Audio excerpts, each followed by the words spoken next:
Baik, Assalamualaikum warahmatullahi wabarakatuh. Waalaikumsalam warahmatullahi wabarakatuh. Selamat malam semua peserta review Selamat malam research. semua. Selamat Apa malam kabar? Ibu peserta semuanya. Baik, Kameranya Alhamdulillah. di-on-kan dulu yuk.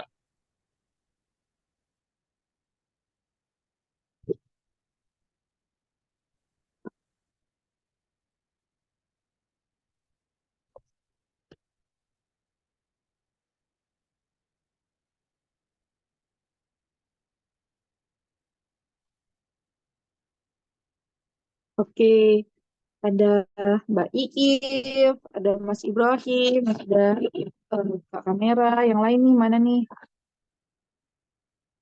Mbak Marfua, Mbak Sari. Oh, ada Manggala, ada Mbak Noka. Gimana? Sehat semua peserta 3R malam ini?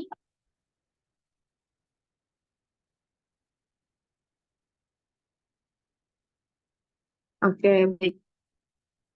Selamat datang peserta semuanya 3R yang ke-19 hari ini. Semoga semoga seluruh peserta dalam lindungan Allah Subhanahu wa taala sehat selalu dan semangat terus untuk terus belajar. Baik, sini telah hadir Chief Scientist kita, Ibu Endah Retnawati. Halo Ibu, malam ini LDR, Ibunya sedang di Solo. Halo Halo, Ibu. apa kabar? Baik Ibu. Lalu telah hadir juga speaker malam kita, salah satu dosen di Yogyakarta, Ibu Istiqomah. Halo Ibu, Halo Mbak Nin. sehat Ibu. Alhamdulillah. Ya, semangat ya Bu untuk malam ini. Dekat. Baik, sebelum kita mulai, mari kita berdoa dulu. Menurut kepercayaan kita masing-masing, berdoa dimulai.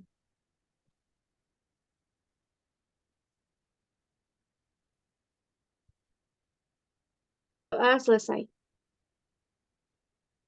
Baik, langsung saja kita persilahkan kepada Ibu Enda untuk memberikan kata pengantar, kalimat pengantar untuk penyemangat kita malam ini. Silakan Ibu. Terima kasih. Assalamualaikum warahmatullahi wabarakatuh. Selamat malam semua. Selamat bergabung kembali. Kita melanjutkan meningkatkan literasi kita, membaca artikel. Dan kali ini artikel yang dibaca, artikelnya masih in press, tapi saya yakin ini artikel yang akan berdampak luar biasa. Jadi artikel yang akan dibacakan oleh Bu Isti Komah ini nanti, terima kasih ya Bu Isti, Em, tentang inquiry based learning. Apakah memang ada evidence yang bisa menunjukkan inquiry based learning itu efektif atau tidak? Ditinjau dari berbagai aspek, khususnya dari aspek psikologi yang kita kenal, misalkan seperti performance, um, cognitive load, motivation, dan yang lain-lain. Artikel yang akan dibaca ini artikel review yang merupakan balasan atau komentar dari artikel sebelumnya yang sudah terbit, kalau nggak salah yang ditulis oleh De Jong, artikel tahun 2023. Dan itu pun juga komentar dari hasil-hasil penelitian artikel sebelumnya tahun 2022. Jadi ini kayak apa ya, publication series gitu ya. Ada kelompok peneliti yang memberikan komentar artikel yang sudah terbit sebelumnya. Dan seperti debat gitu, tapi ini debatnya secara tertulis. Jadi untuk membaca artikel yang ini tadi akan dibacakan oleh Bu Isti, kita sebetulnya juga perlu loh membaca artikel yang dibahas oleh artikel ini, tuh artikel yang mana. Jadi ada artikel yang ditulis oleh De Jong sebelumnya yang akan sudah dikomentari dan publish tahun 2024 ini. Artikelnya sangat luar biasa, saya yakin dampaknya akan sangat tinggi. Jadi kita punya kesempatan untuk membaca lebih awal sebelum orang lain pada membaca, kita sudah membaca duluan. Jadi ya termasuk dapat updatean lebih awal kan. Mari kita bahas dan bisa direlasikan dengan situasi di tempat kita. Karena yang dibahas juga tentang kebijakan pembelajaran secara nasional di berbagai negara-negara. Oke, tanpa berpanjang lebar, mari kita teruskan saja bedah jurnalnya. Terima kasih sekali lagi Bu Istiqomah, Pratama Wahyu, Nindi Fadila, dan teman-teman semua. Manggala, Noka, Ibrahim, Rina, Sari, Bunila, Pak Heru, Ambar, Marfuah, Irfan Hilmi, Januarius, baru kelihatan nih, kemarin-kemarin nggak kelihatan. Iva, Risma, Irda, Iips, dan teman-teman yang belum hadir, coba sekarang dikontak supaya tidak ketinggalan. Oke, selamat belajar bersama. Mari kita selalu semangat. Semangat selalu. Assalamualaikum warahmatullahi wabarakatuh. Waalaikumsalam warahmatullahi wabarakatuh. Terima kasih Ibu atas kata pengantarnya malam hari ini. Baik, langsung saja kita persilahkan pada Ibu Istiqomah untuk menyampaikan hasil review artikelnya. Silakan Ibu. Baik, terima kasih Mbak Nindi. Oke. Saya izin share screen dulu ya.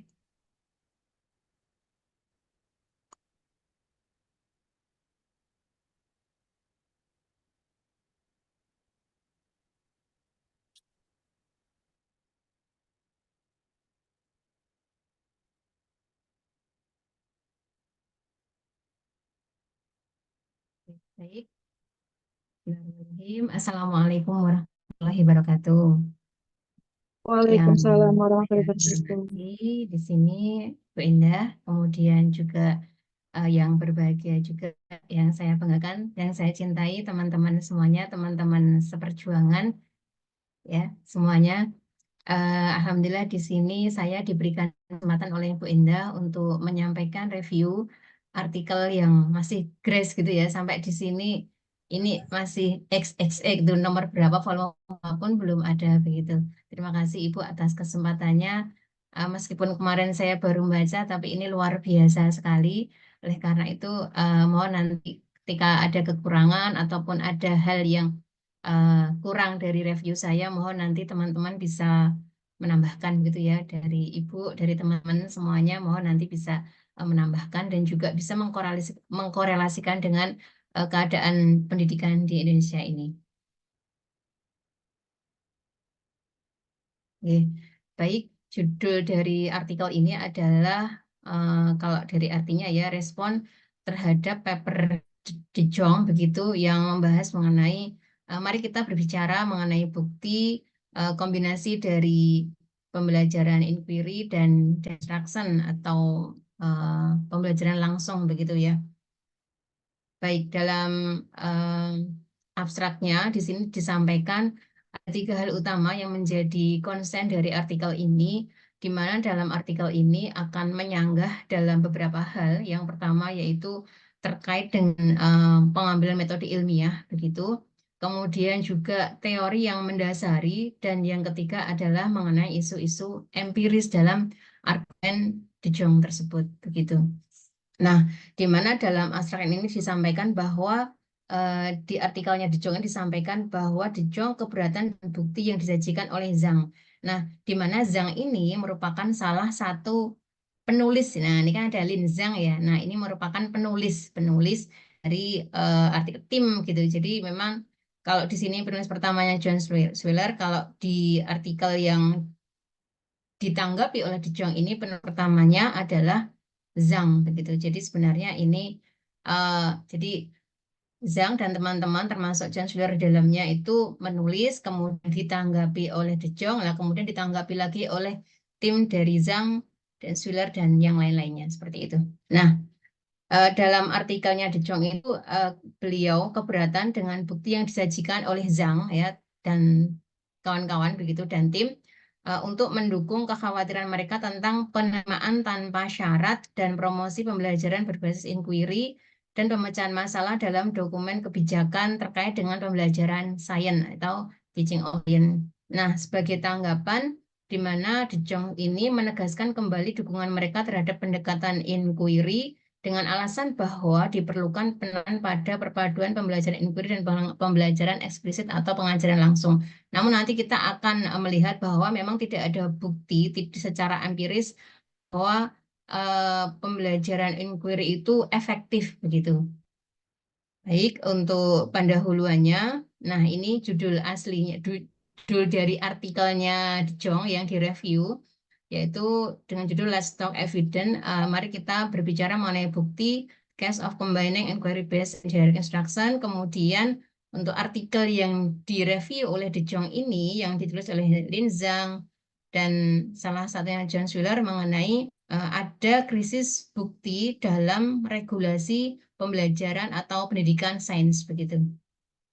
Nah, di dalam artikel ini yang masih in press ini, sekali lagi di sini kami sampaikan bahwa di sini Zhang menyatakan artikel tadi. Nah, di sini terdapat kesenjangan begitu ya, kesenjangan atau gap yang besar antara bidang apa yang telah dipelajari di bidang ini dari penelitian psikologi pendidikan dan apa yang dilihat dalam praktik pendidikan gitu. Nah, terutama di sini soroti pada pendidikan ilmu alam gitu, natural science atau ilmu pengetahuan alam. Nah, kemudian dalam artikel Zhang ini membandingkan ya 3 macam kategori penelitian. Yang pertama program based studies. Kalau diartikan itu studi berbasis program gitu ya. Tapi nanti cocok apa enggak nanti kami mohon penjelasan dari Ibu dan teman-teman yang lainnya. Kemudian studi korelasional, mungkin penelitian korelasi begitu ya. Kemudian randomized control studies. Nah, ini yang saya masih agak bingung apakah ini maksudnya penelitian eksperimen atau bagaimana, karena ada randomisasi dan juga kontrol untuk begitu ya. Mungkin bisa dikatakan bisa jadi ini adalah penelitian eksperimen begitu. Nah, pada di sini disampaikan bahwa ada perbedaan yang kontras gitu, di mana menunjukkan adanya kesenjangan tadi sampaikan gap yang signifikan, di mana salah satu kategori yang spesifik yaitu studi berbasis program atau program based studies ini mendominasi ya, mendominasi perumusan standar dari kebijakan pembelajaran sains begitu. 1-0. Dan kemudian sementara tidak ada dukungan atau dukungan minimal untuk yang lainnya, yaitu terkait dengan yang korelasional dan juga ini randomized control studies ini, gitu. Jadi ini ada kesenjangan ya. Jadi di sini disampaikan bahwa program based studies ini lebih diunggulkan begitu, disampaikan di artikel ini di dalam kebijakan, dan kemudian minimal support, tidak ada support atau supportnya itu minimal terkait dengan penelitian yang berbasis correlation study dan juga randomized control studies begitu. Nah, ini garis besar yang disampaikan oleh Zhang, adanya kesenjangan gitu ya. Kemudian ada De Jong ini ada different conclusion. Jadi ada kesimpulan yang berbeda yang disampaikan oleh De Jong ini begitu. Yang tadi judulnya sudah saya sampaikan di awal tadi, di mana De Jong ini memberikan tanggapan terhadap artikelnya Zhang yang tadi garis besarnya ada kesenjangan gitu ya antara program based studies dan juga dengan 2 kategori yang lainnya begitu. Kemudian De Jong ini ketika mencoba menyangkal dari artikelnya Zhang itu, beliau dan teman-teman melewatkan apa yang kami anggap sebagai poin kunci ya, poin kunci dari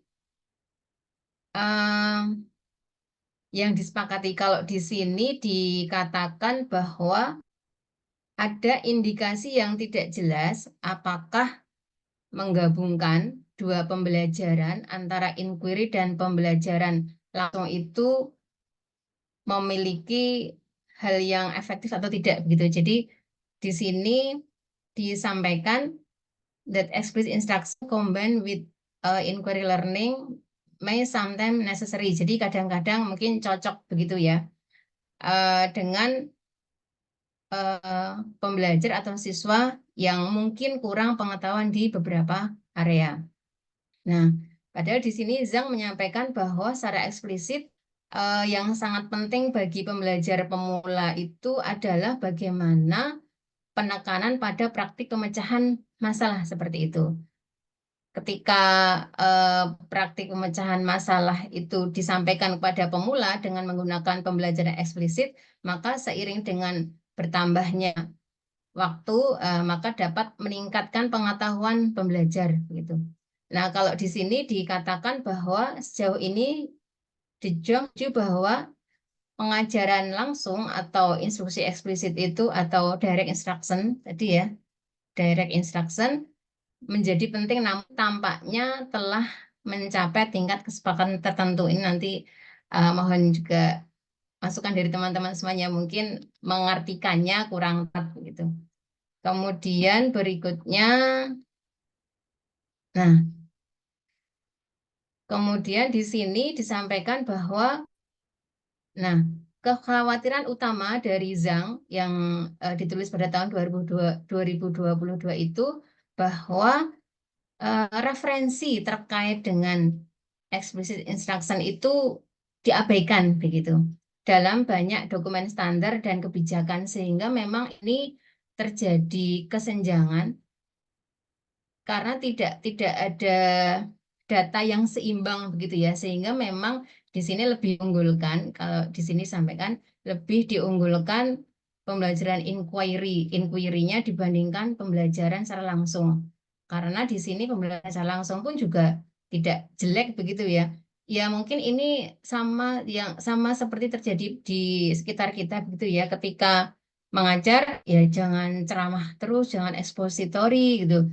Tapi memang sebenarnya apapun pembelajarannya, sebenarnya kita membutuhkan penjelasan, anak-anak membutuhkan penjelasan. Bahkan ketika menggunakan PBL pun, ya PBL, problem based learning, meskipun sebenarnya dalam sintaknya yang pertama adalah orientasi peserta didik pada masalah, namun pada kenyataannya Bapak Ibu guru masih tetap menjelaskan begitu. Dan ini ketika kami di Amanai Mengampu PPG pun juga demikian. Artinya memang karena dengan keberagaman anak-anak didik kita memang tidak bisa, kalau belum bisa ya, belum bisa benar-benar diterapkan PBL secara murni tiba-tiba dari persepsi atau mungkin kalau sudah pakai Kummer ya dengan pertanyaan pemantik kemudian langsung diberikan masalah tanpa ada penjelasan. Guru pasti akan menjelaskan dulu biasanya. Ya mungkin bisa dikatakan sebagai pengantar, tapi tidak langsung masalah kemudian silahkan kelompok diselesaikan. Tidak, biasanya memang gitu. Nah, itu juga apakah itu termasuk kombinasi dari pembelajaran langsung dengan PBL ataukah memang PBL yang dimodifikasi, ini juga masih menjadi perdebatan. Karena yang jelas di lapangan di banyak sekolah memang ternyata memang pada kenyataan belum bisa dilaksanakan PBL secara murni seperti itu. Nah, pun juga demikian dengan pembelajaran inquiry begitu ya. Pembelajaran ini pun juga bisa jadi karena yang namanya penyelidikan, anak yang belum tahu apa-apa misalnya dikatakan atau diminta untuk menyelidiki sesuatu mungkin tambah bingung begitu ya. Kurang lebih seperti itu. Oke, baik. Nah, di paragraf ini disampaikan bahwa Zhang mengatakan bahwa terkait dengan referensi dari instruksi eksplisit atau explicit instruction ini ditinggalkan begitu ya, ditinggalkan dari dokumen-dokumen pembelajaran itu, dokumen-dokumen resmi, dokumen kurikulum itu ditiadakan. Nah, sehingga di sini hasilnya adalah bagi sebagian guru ya di beberapa wilayah atau daerah begitu ini. Nah, seruan untuk menggunakan pembelajaran inquiry mengakibatkan siswa hanya menerima sedikit pengajaran eksplisit. Nah, gitu ya. Jadi menerima sedikit pembelajaran yang eksplisit atau pembelajaran langsung tadi, dan ini dampaknya adalah penurunan perolehan pengetahuan, gitu ya. Drop in knowledge acquisition. mungkin ketika diajarkan dengan pembelajaran langsung mungkin lebih paham, tapi karena ini harus menemukan sendiri, jadinya ya ada bagian-bagian yang tentunya ada yang belum paham atau difahami oleh anak didik seperti itu kurang lebih ya. Nah, kemudian di sini Zhang menyampaikan adanya keperluan yang mendesak dia usulan terkait dengan revisi dari standar dan dokumen kebijakan untuk mencerminkan peran penting dari pembelajaran eksplisit begitu. Di sini disampaikan. Nah, kemudian di sini Dijong juga menanggapi terkait dengan definisi dari pembelajaran atau instruksi eksplisit begitu atau pembelajaran langsung. Di sini Dijong menyatakan bahwa Zhang itu memberikan definisi instruksi eksplisit, namun sebenarnya tidak ada buktinya. Nah, namun di sini Zhang memberikan definisi dari pembelajaran eksplisit itu apa? Disampaikan bahwa pengajaran eksplisit bagi pembelajar pemula itu di mana konsep are fully explained. Jadi konsep itu dijelaskan sepenuhnya. Kemudian prosedur juga dimodelkan sepenuhnya begitu. Di mana hal ini untuk menghindari drop knowledge acquisition tadi ya. Nah, dimodelkan sepenuhnya, nah di mana hal ini dilaksanakan sebelum siswa diminta untuk menerapkan konsep-konsep dan juga prosedur tadi ya. Jadi sebelum siswa itu diminta untuk menerapkan konsep, prosedur, diberikan penjelasan mengenai konsep dan juga prosedurnya begitu. Nah, kemudian di sini juga perlu dicatat ya bahwa yang namanya pembelajaran langsung atau di sini dikatakan sebagai explicit instruction itu bukan berarti anak-anak diem begitu ya. Nah, di sini dikatakan it is important to note that this definition neither asks nor require learning to be passive. Jadi nggak terus pasif, tidak ada tanya jawab juga tidak. Dan aktif pun juga tidak selalu siswa itu terus banyak pertanyaan gitu ya. Kemudian memerlukan tanggapan dari semua peserta didik. Ketika kita mengklaim pembelajaran aktif pun juga tidak selalu demikian begitu ya. Jadi pembelajaran langsung juga tidak melulu pembelajaran pasif, dan ketika diklaim pembelajaran aktif pun juga belum tentu siswanya aktifnya begitu ya, bisa jadi ya kalau kita ambil benang merah. Nah, di sini disampaikan 3 hal utama yang menjadi sorotan atau tanggapan dari Schiller dan tim itu terhadap artikelnya De Jong. Nah, dalam hal apa? Yang pertama terkait dengan metode ilmiah untuk mengembangkan dan merevisi teori. Nah, tadi disampaikan bahwa kurangnya teori, kurangnya bukti begitu ya terkait dengan pembelajaran inquiry ya. Karena tadi di awal memang disampaikan tidak ada penelitian yang mengarah ke sana kalau tadi di awal itu. Coba nanti kita baca lagi di sini. Oke, nah di sini disampaikan bahwa kami menyadari bahwa adanya argumen tentang kurangnya dukungan yang memadai bagi sekolah dan pendidik dalam melaksanakan kegiatan inquiry gitu. Di mana hal ini juga umum untuk mempertanyakan apakah guru memiliki pengetahuan yang diperlukan untuk menyampaikan pembelajaran inquiry yang dirancang dengan sempurna dan benar-benar melaksanakannya begitu ya. Nah, terkait dengan hal ini makanya biasanya kalau dalam penelitian itu kan ada keterlaksanaan pembelajaran. Nah, itu untuk melihat, untuk mengamati begitu ya, apakah pembelajaran itu memang sesuai dengan rencananya begitu. Kemudian berikutnya pemeriksaan data yang tidak mendukung penggunaan pembelajaran inquiry begitu. Nah, ini terkait dengan mengembangkan dan merevisi teori yang disampaikan oleh De Jong itu, di mana kurangnya teori terkait dengan pembelajaran inquiry begitu. Nah, kemudian dalam tanggapan mereka terhadap artikel asli, nah di mana De Jong ini membenarkan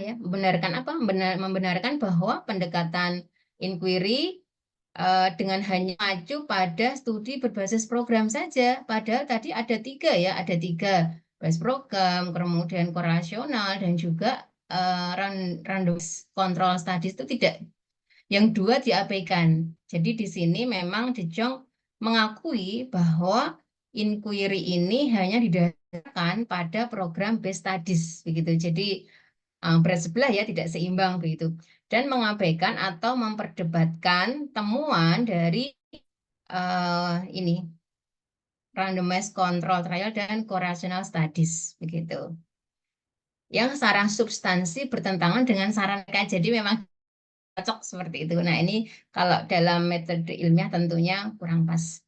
Nah, kemudian yang kedua terkait dengan persyaratan yang tak tergantikan dalam teori sains. Nah, di sini kata konstruktivisme, di sini saya kuning-kuning ya. Artinya teman-teman, mungkin kita sepakat ya bahwa inquiry itu atau pembelajaran berbasis penyelidikan, penemuan itu merupakan atau mengacu dari teori konstruktivisme. Namun dalam artikel De Jong itu tidak disebutkan sama sekali begitu. Padahal teori utama dari inquiry adalah teori konstruktivisme begitu. Nah, di mana konstruktivisme ini ditinggalkan ya sebagai argumen untuk metode pengajaran tertentu, dan istilah tersebut hampir tidak digunakan gitu.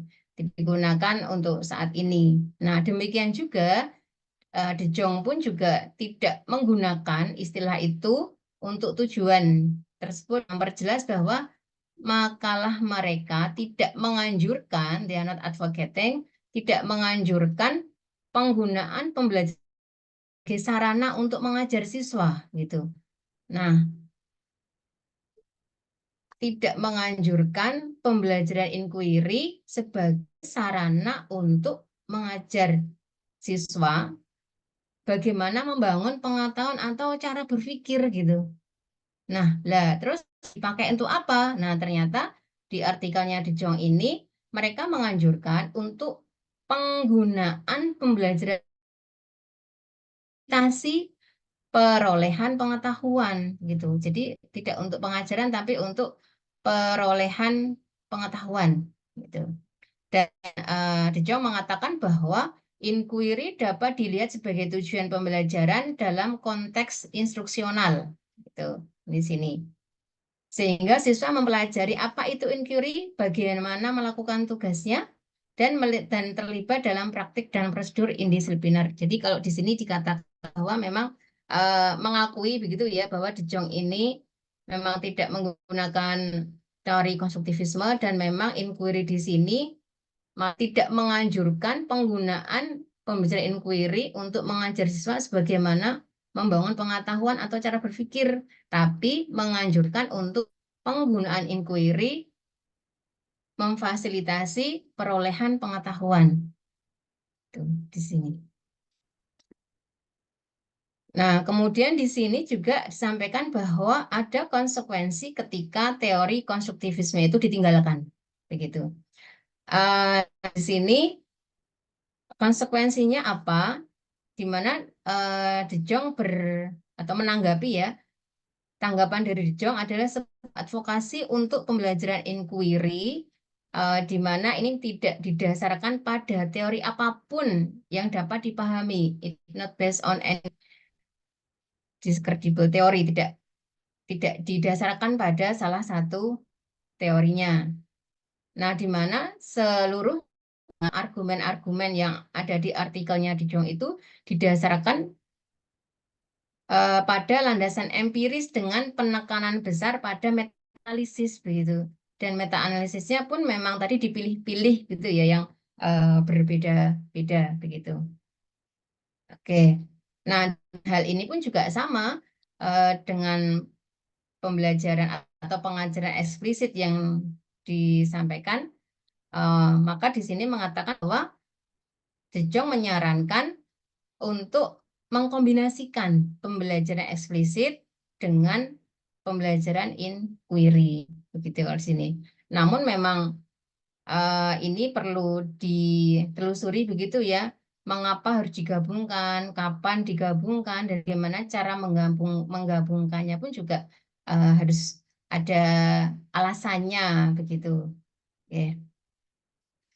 Nah, kemudian di sini juga disampaikan bahwa juga ada argumen lama terkait dengan pembelajaran inquiry, bahwa kalau inquiry itu kan penemuan, penyelidikan begitu ya. Maka di sini disampaikan ada argumen lama terkait dengan pembelajaran inquiry bahwa siswa itu perlu meniru ilmuwan dalam menemukan hal yang tidak diketahui, begitu ya. Nah, kemudian di sini disampaikan juga mengapa metode pengajaran bagi pemula, ya, bagi pemula dia harus dituntut untuk berpikir atau menemukan pengetahuan seperti ahli di bidangnya. Nah, itu kan sepertinya tidak adil begitu ya. Karena apa? Karena berbeda sekali antara mempelajari pemula dengan expert, dengan para ahli begitu. Karena sumber daya kognitif yang berbeda tentunya juga cara menyelesaikannya pun juga berbeda gitu. Sehingga ketika diperlakukan sama harus menyelidiki pengetahuan gitu ya memang ya sah begitu ya. Oke. Kemudian nah di sini ada beberapa hal yang tadi oh ini masih yang ini masih yang ini. Oke. Oke. Nah di sini disampaikan terkait dengan Sulir mengusulkan menggunakan cognitive flow theory ya untuk mengumpulkan dan menafsirkan data, yang mana data dan teori ini diabaikan oleh Dong begitu.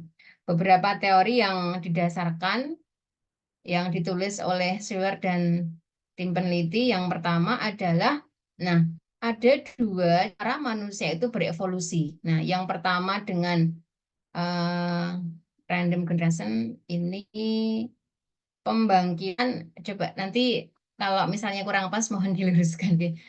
Pertama adalah dengan pembangkitan dan pengujian secara acak selama pemecahan masalah. Jadi randomness as genesis principle. Jadi prinsip keacakan sebagai genesis. Nih. Dan kemudian kedua adalah, nah ini yang disoroti ya di yang poin yang pertama ini adalah memperoleh informasi dari orang lain gitu, atau prinsip peminjaman borrowing dan reorganisasi atau borrowing and reorganization principle gitu. Nah, di sini tentunya manusia itu akan membutuhkan orang lain ya, kemampuan kita untuk mentransfer informasi secara efektif dan efisien di antara kita hampir menjadi sesuatu yang unik. Nah, artinya apa? Artinya kita lebih banyak bisa menerima informasi dari orang lain daripada kita memproduksi informasi kita sendiri.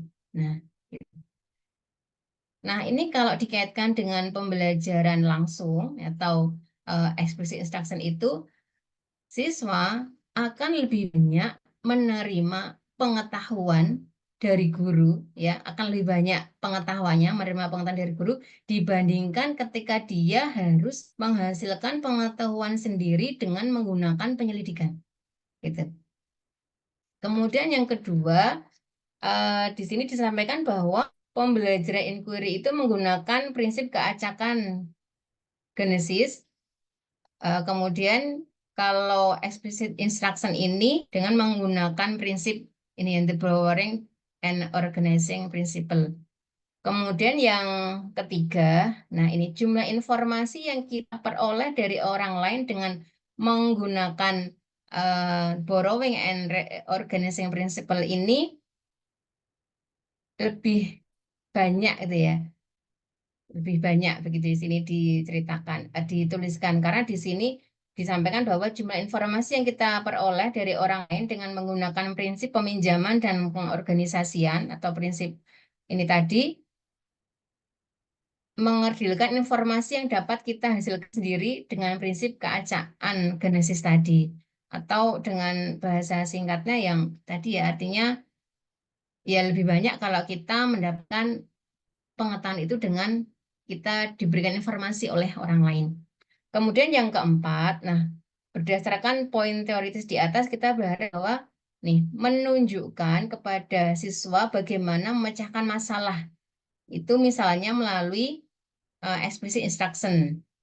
Nah itu lebih baik ya daripada menyuruh mereka mencari solusi sendiri, yaitu dengan misalkan contohnya dengan inquiry learning. Nah, contohnya apa? Misalkan contohnya adalah dengan work example itu ya, daripada dengan kalau dibandingkan dengan problem solving ini juga sudah banyak sekali penelitiannya bahwa memang lebih efektif itu kalau siswa diberikan pembelajaran dengan strategi work example dibandingkan dengan langsung problem solving tanpa ada contoh sebelumnya. Itu contoh dari poin yang keempat seperti itu.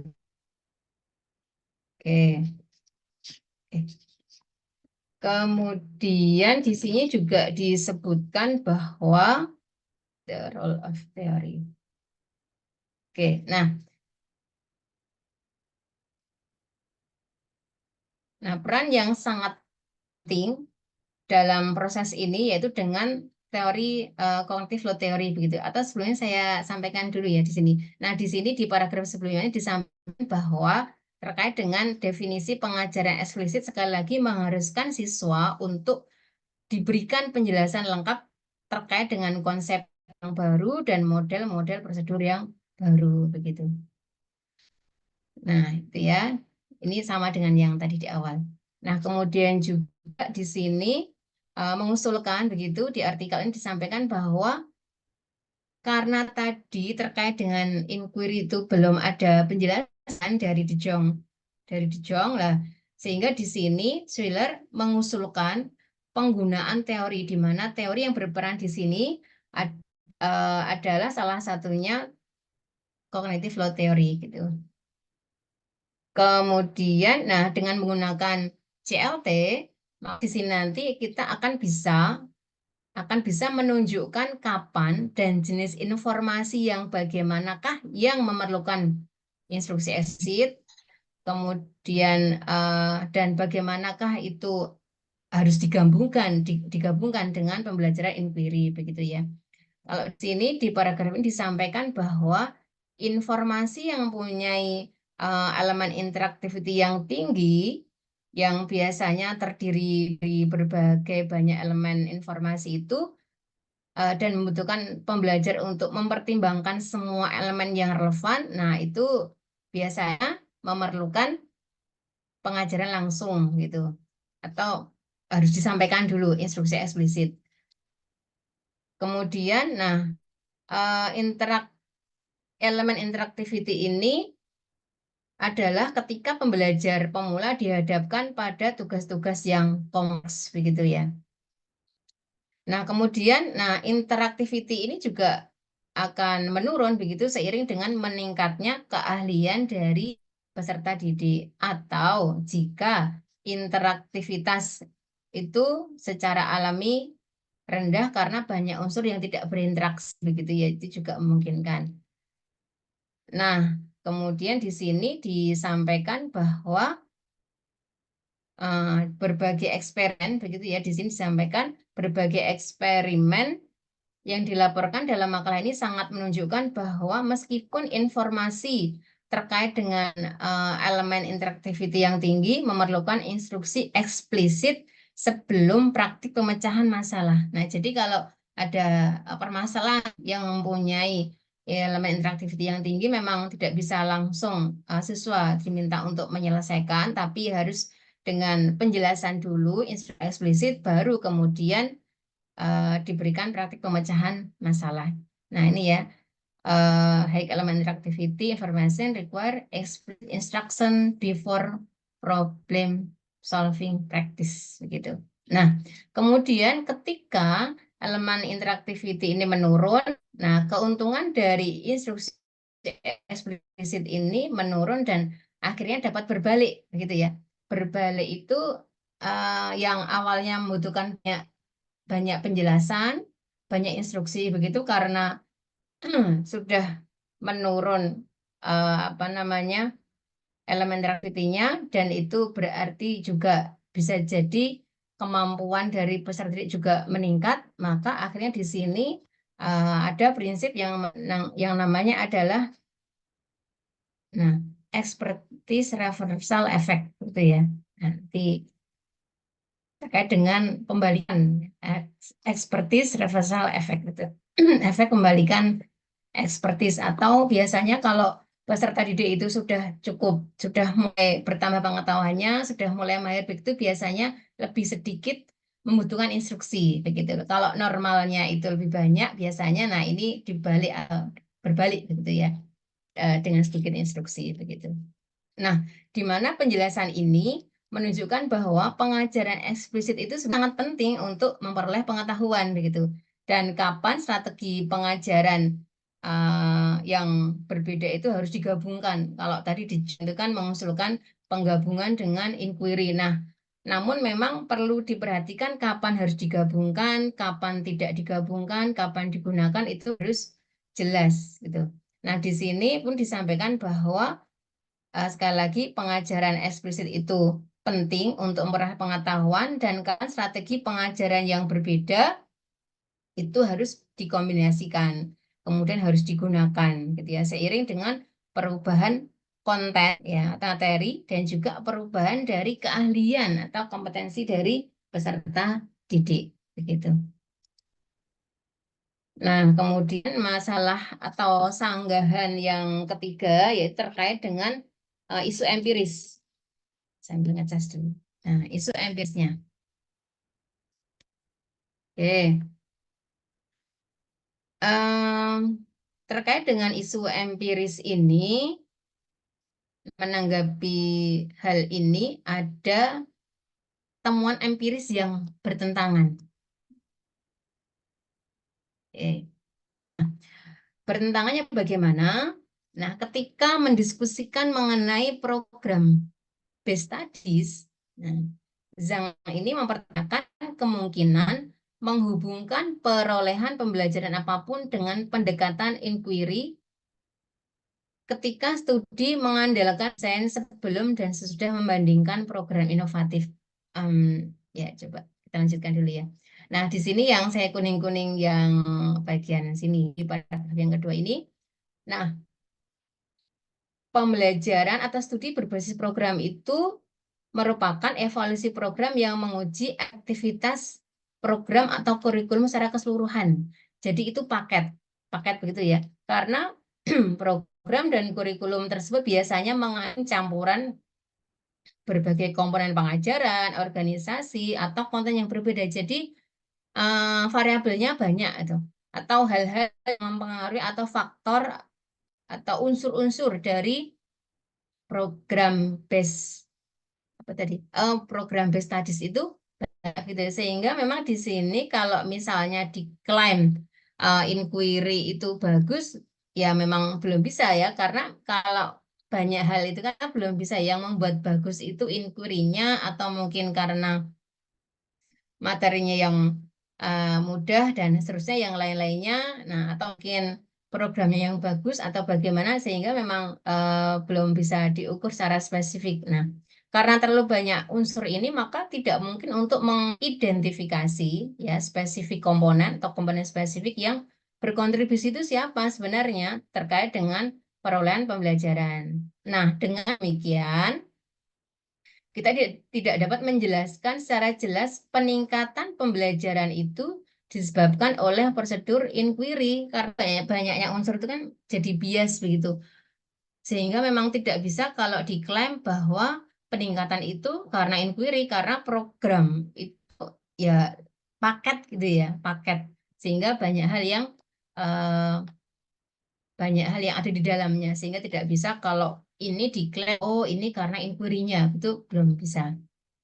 Nah, Kemudian menanggapi Zhang, ini De Jong menegaskan bahwa studi program ini, berbasis program ini memang mendukung efek positif, ya, efek positif dari pendekatan pembelajaran inquiry itu yang disampaikan.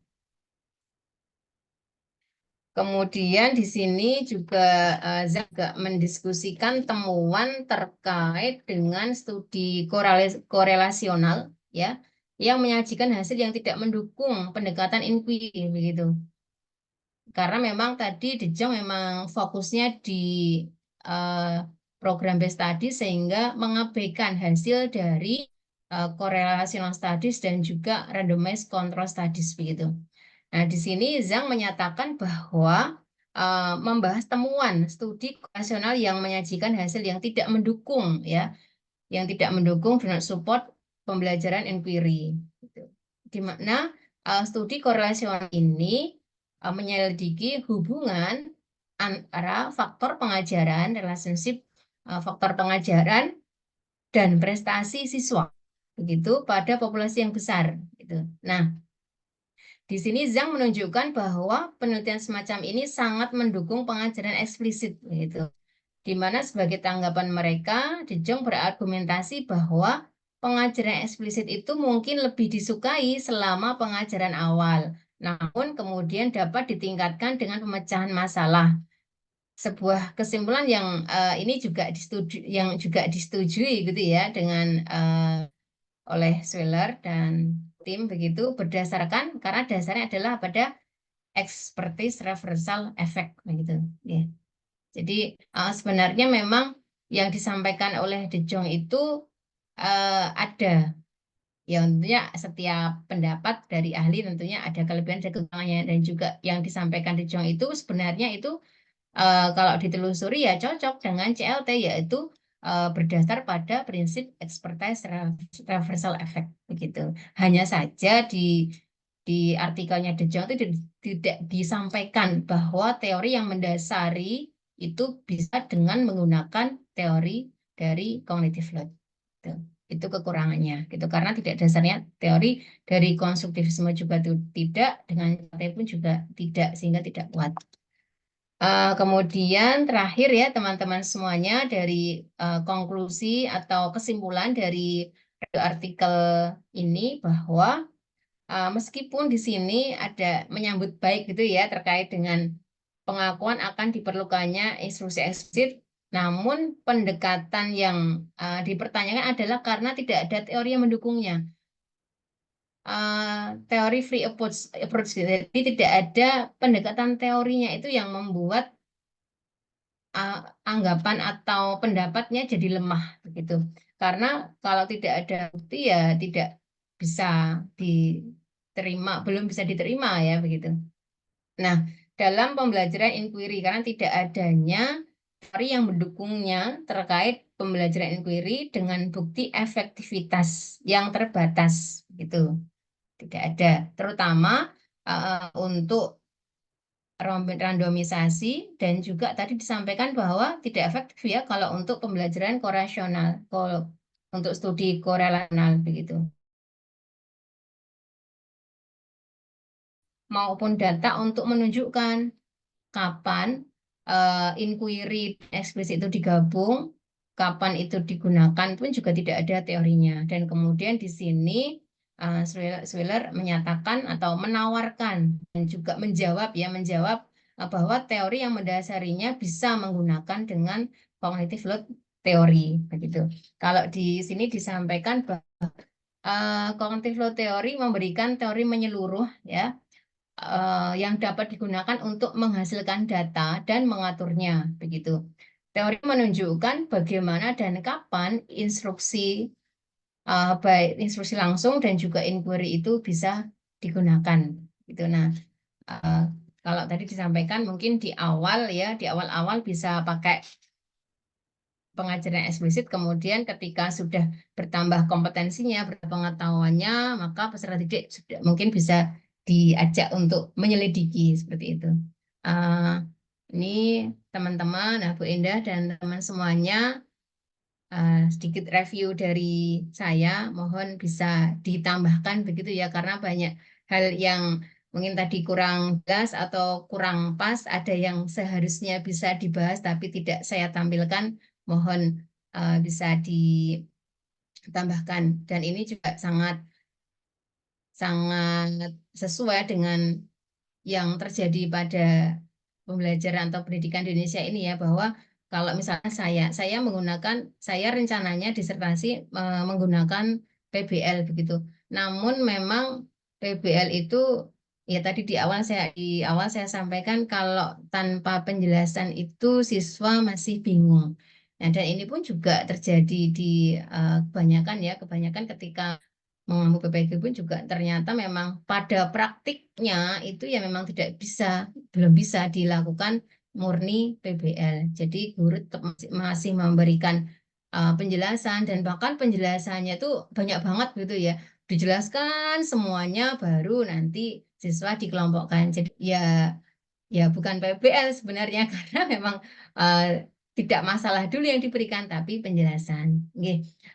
Dan mungkin ini juga menjadi perhatian kita semuanya, kita ketika memberikan sesuatu itu harus berimbang. Nah, ini saya jadi berpikir ya, ketika saya nanti akan menggunakan PBL, maka saya pun juga harus mencari. Nah, saya dapat insight dari artikel ini. Saya juga harus mencari artikel-artikel yang menyanggah mengenai PBL karena itu nanti akan jadi evaluasi. Nah, tadi juga di sini disampaikan bahwa di artikel ini kelemahannya adalah begitu mengunggulkan inquiry, tapi tidak membandingkan atau tidak ada data yang tidak mendukung inquiry, sehingga memang seolah-olah apa ya tidak mau ya mengunggulkan tanpa ada pembanding yang menganggap atau melihat kelemahan inquiry. Mengapa kita harus mencari artikel atau penelitian-penelitian terkait dengan yang bertentangan dengan penelitian kita, karena itu dapat kita manfaatkan untuk mengevaluasi begitu.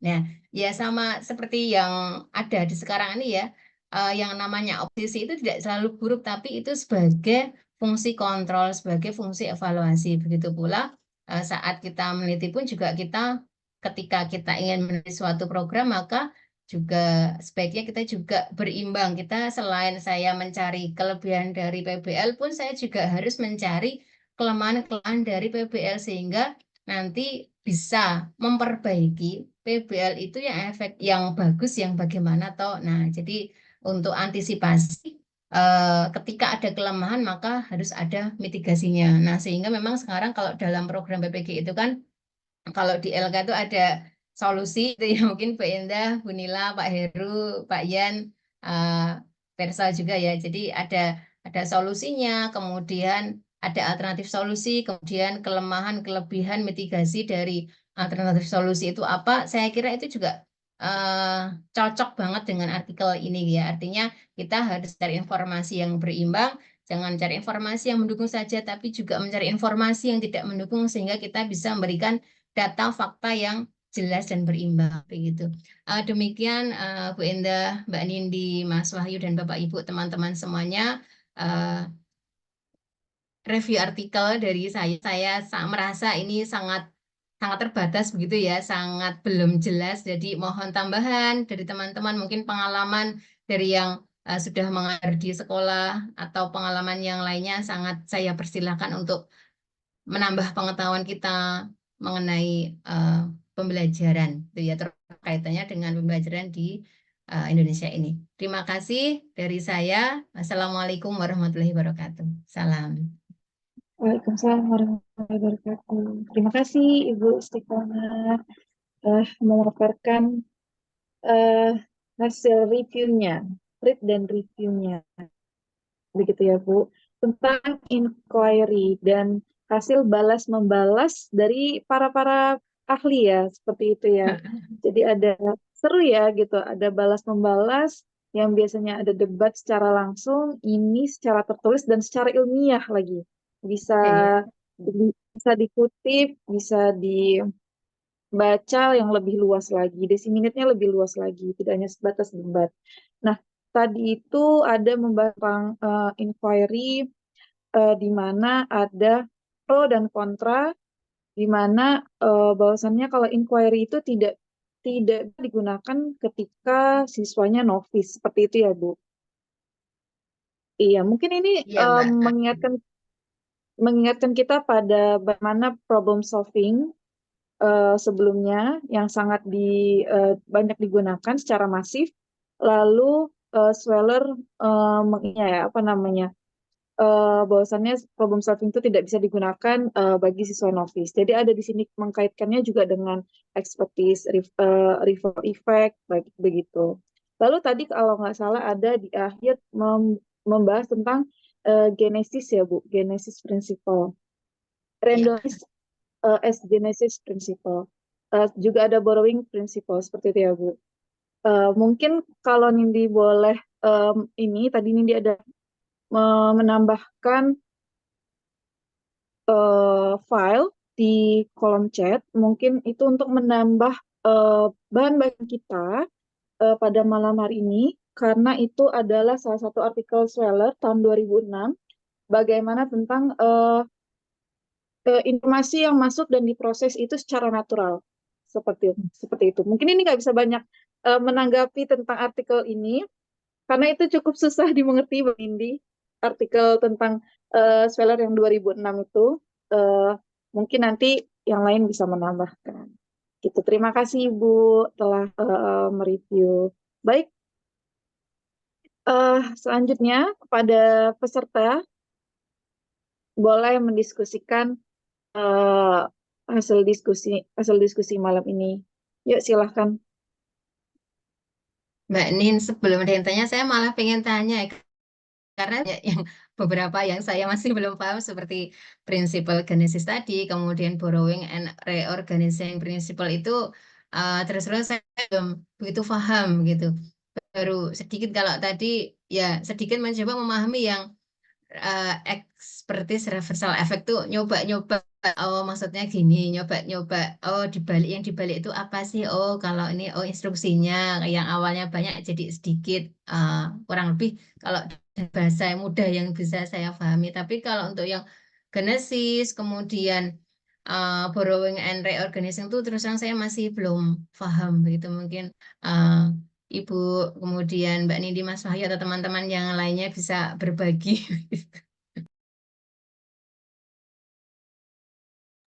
Iya Ibu. Sini sepertinya Bu Enda belum bisa menanggapi. Bagaimana kalau Mas Wahyu?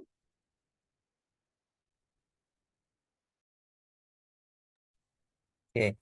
Hmm, terima kasih atas tembakannya ya Mbak Nindi. Nggak ada Mas Ibrahim nih, yang udah lama nggak kita dengar. Sebelum juga.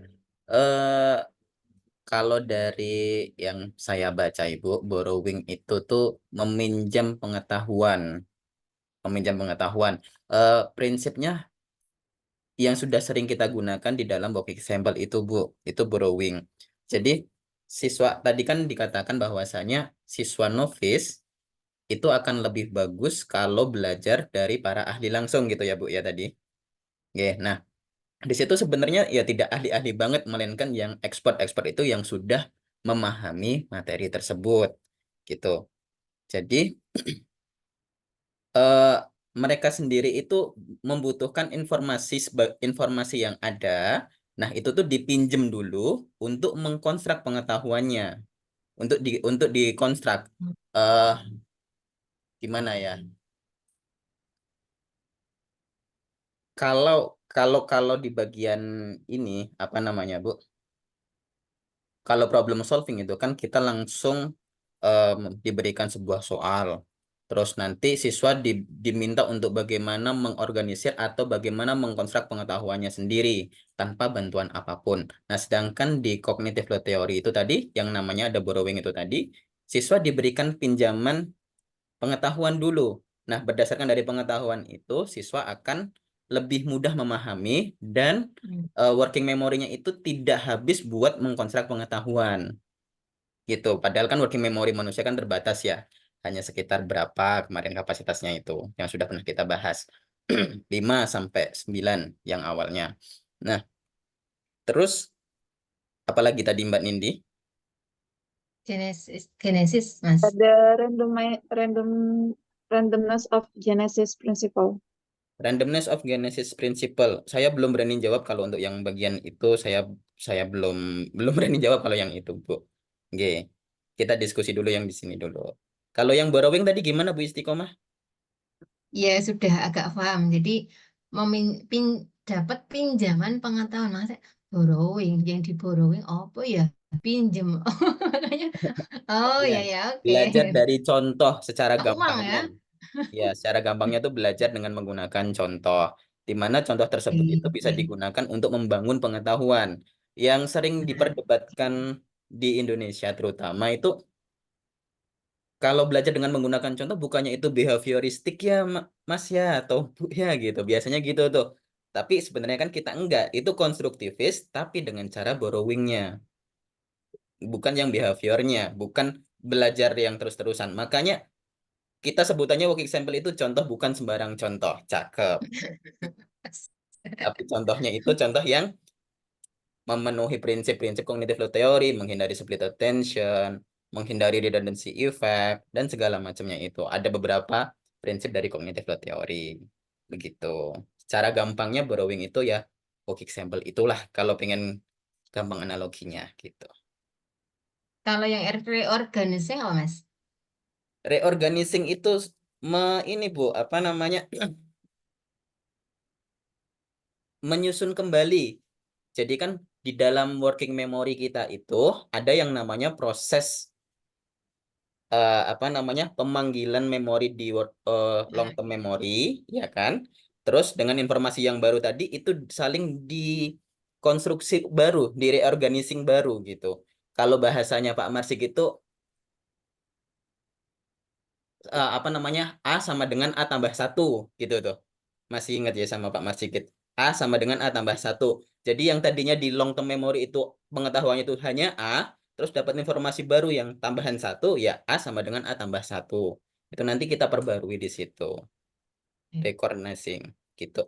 Siap, siap. Oke, ini ada juga cat tambahan dari Mas Irfan. Nah, bisa juga dengan belajar kelompok untuk borrowingnya, Bu. Dengan belajar kelompok, maka siswa expert akan mengutarakan pengetahuannya kepada novice. Aktivitas tersebut termasuk borrowing. Siap, siap. Termasuk yang jigsaw, collaboration, cooperative learning itu. Begitu. Eh gimana? Ada apa lagi? Iya, iya. Oke, Mas. Oke. Iya. Mantap. Oh, oke. Berarti mungkin sudah tepat ya kita belajar cognitive load theory, sudah bisa mengomentari tentang inquiry learning gitu.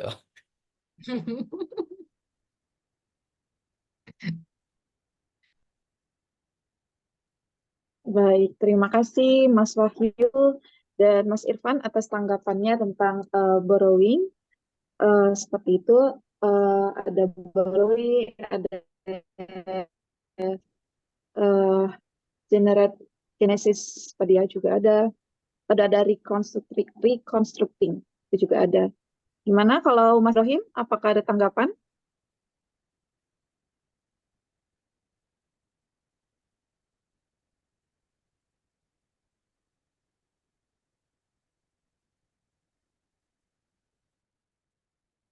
Atau dari peserta lain, apakah ada yang ditanyakan? Silakan.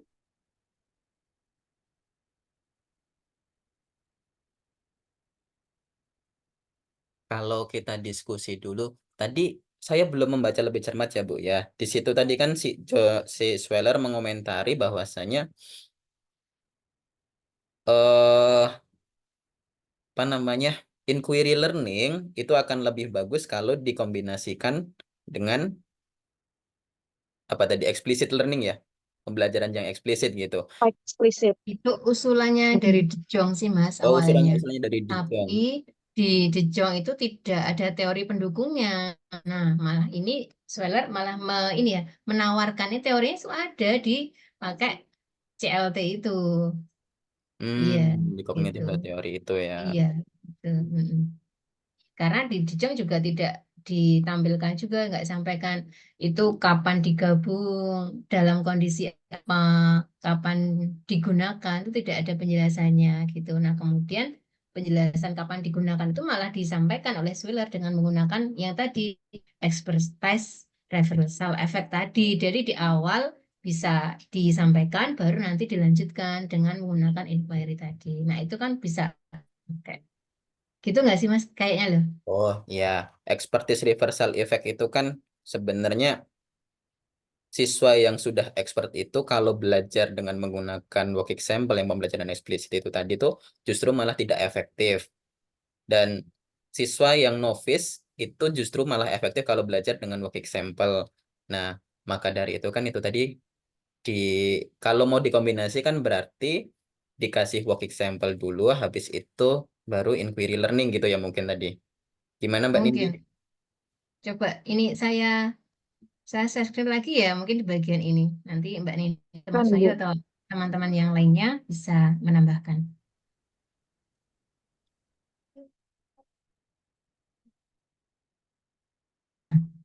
Kayaknya di bagian ini ya, yang ini. Nih, as element introduce decrease. Nah, ini. Bagian ini. Nah, ini. Eh, yang hack element interactivity, information, guys. Oh, ini. Tak. Nah, ini.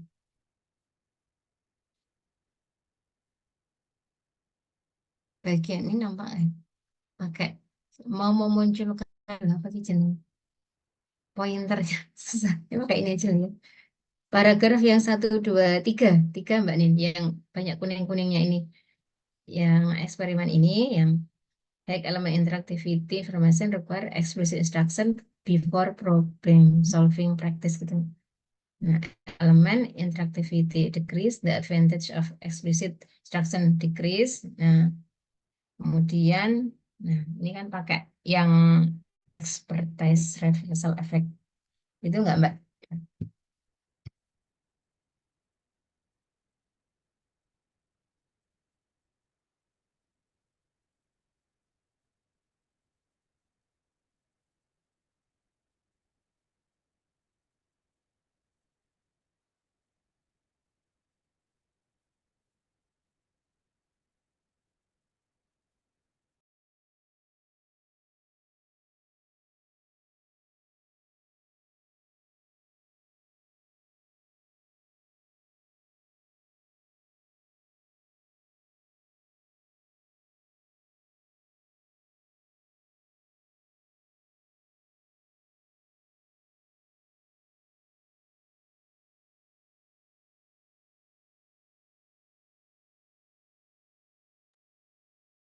Iya, itu ada Mas Ibrahim. Tadi ya memang itu Bu expertise reversal effect itu. Jadi Yang ketika apa namanya siswa sudah expert kok dikasih apa itu namanya explicit instruction seperti work example, justru explicit instructionnya itu work example-nya itu malah tidak efektif gitu. Nah, ya itu Mas Ibrahim nanya Mbak Nindi langsung saja oke, oke. Ya, ini silakan Mas Ibrahim. mau menanggapi. Halo, tes. Assalamualaikum. Waalaikumsalam, Mas Ibrahim. Izin ikut nimbrung ya. Oh, Ya seru banget Nggak ini. usah izin, Mas, silakan. Kalau di medsos tuh lihat antar pendukung saling nyerang, ini antar ilmuwan saling membantah dan semuanya ilmiah ini luar biasa. Kalau ngikutin dari awal kayaknya seru. Artikel 2022 dibantah 2003, sekarang dibantah 2024. Nah, mungkin saya langsung to the point aja terkait apa tadi ya yang expertise reversal effect ya yang tadi ditampilkan oleh Bu Istiqomah. Nah, sepemahaman saya, pertama kita harus sepakat dulu bahwa materi itu bisa dikategorikan. Salah satu metode dalam mengkategorikan suatu materi, apakah itu sulit atau mudah dan seterusnya itu berdasarkan banyaknya elemen interactivity yang terlibat. Gampangnya low element interactivity atau materi dengan interactivity yang rendah, elemen-elemen yang rendah seperti ya materi sederhana 1 tambah 1 sama dengan 2, ya kan kalau dihitung ada angka 1, ada tanda positif di penjumlahan, kemudian ada tanda sama dengan, itu kan sedikit. Dibandingkan dengan elemen interactivity yang tinggi, seperti yang kemarin tentang persamaan kuadrat, mungkin limit, mungkin kalkulus, integral, dan seterusnya, itu tentu kita sepakat bahwa materi-materi tersebut memiliki tingkat elemen interactivity yang tinggi. Nah, berdasarkan artikel yang tadi Bu Istiqomah sampaikan, maksudnya adalah sederhananya kita, okelah kita disajikan sebuah materi yang tingkat kesulitannya tinggi. Dengan kata lain, elemen interaktivitinya luar biasa. Nah, dengan materi-materi tersebut, tentu sulit bagi siswa ataupun orang pada umumnya, di luar seorang ahli ya, khususnya untuk siswa, orang pada umumnya, atau baru belajar tentang materi tersebut, ini gimana cara mengerjakannya, ini gimana saya belajar mengenai materi yang susah ini, gitu kan. Otomatis nggak bisa kalau hanya menggunakan inquiry, ataupun kalau berdasarkan artikel tadi, inquiry itu cenderung menggunakan randomness as general principle, artinya uji coba. Nah, dicoba-coba terus, ini piye caranya? Cobalah menggunakan cara ini. Oh, belum berhasil, pakai cara lain, belum berhasil. Dicoba terus. Trial and error, gampangnya seperti itu. Nah, kebalikannya yang sudah dijelaskan Mas Wahyu tadi itu borrowing and reorganizing principle. Artinya kita belajar, sebut saja menggunakan contoh ataupun penjelasan dari guru di depan kelas. Sebenarnya siswa ketika membaca contoh, belajar dari contoh, atau mendengarkan penjelasan guru di depan kelas, itu mereka sedang mengumpulkan informasi yang berasal dari eksternal mereka, ya kan? Informasi itu dia pinjam. Kemudian dari informasi tersebut dia gunakan untuk mengkonstruk pengetahuan atau informasi yang berkaitan atau yang sedang dipelajari dalam pikiran mereka. Nah, itu yang dimaksud dengan borrowing and reorganizing principle. Nah, kembali lagi yang tadi, ketika suatu materi yang memiliki tingkat elemen interactivity yang sangat tinggi, susah nih kita menggunakan sistem inquiry atau randomness tadi. Makanya lebih menggunakan explicit atau yang disebut borrowing reorganizing principle. Nah, kemudian sekarang kita berubah. Bagaimana jika yang mengerjakan itu adalah Mr. De Jong yang tadi yang beliau adalah seorang dosen di University of Twente, puluhan tahun mengajar tentang fisika, matematika, pendidikan, dan seterusnya, otomatis kalkulus atau limit itu mudah bagi dia. Nah, dalam hal ini, ketika kita melihat pada sisi cognitive load theory, materi yang awalnya high in element interactivity itu dikompres sedemikian rupa oleh seseorang yang punya expertise di bidangnya.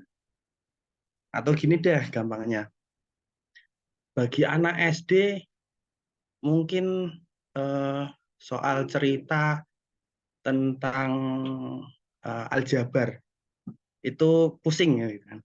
Tapi bagi anak SMA soal cerita tentang aljabar itu sangat mudah. Karena apa? Karena yang sesuatu yang bagi siswa itu high in element interactivity, bagi seorang expert itu dikompres sedemikian rupa sehingga menjadi sedikit. Contoh, mungkin bagi anak SD konsep tentang bangun datar itu mungkin rumit ya, baru belajar. Tapi untuk Mas Wahyu, bangun datar ketika mendengar sebut saja trapesium itu sudah berubah menjadi satu poin sendiri, satu sub atau suatu informasi yang sudah utuh di kepala Mas Wahyu, sehingga apa yang awalnya trapesium itu misalnya punya 2 garis sejajar, sudut ada 4, sekian detailnya seperti itu dan seterusnya. Ada banyak bagi anak SD, tapi bagi Mas Wahyu hanya jadi 1 informasi. Aha, seperti itu. Sehingga apa? Yang dimaksud dengan high element interactivity become low element interactivity in the brain of an expert.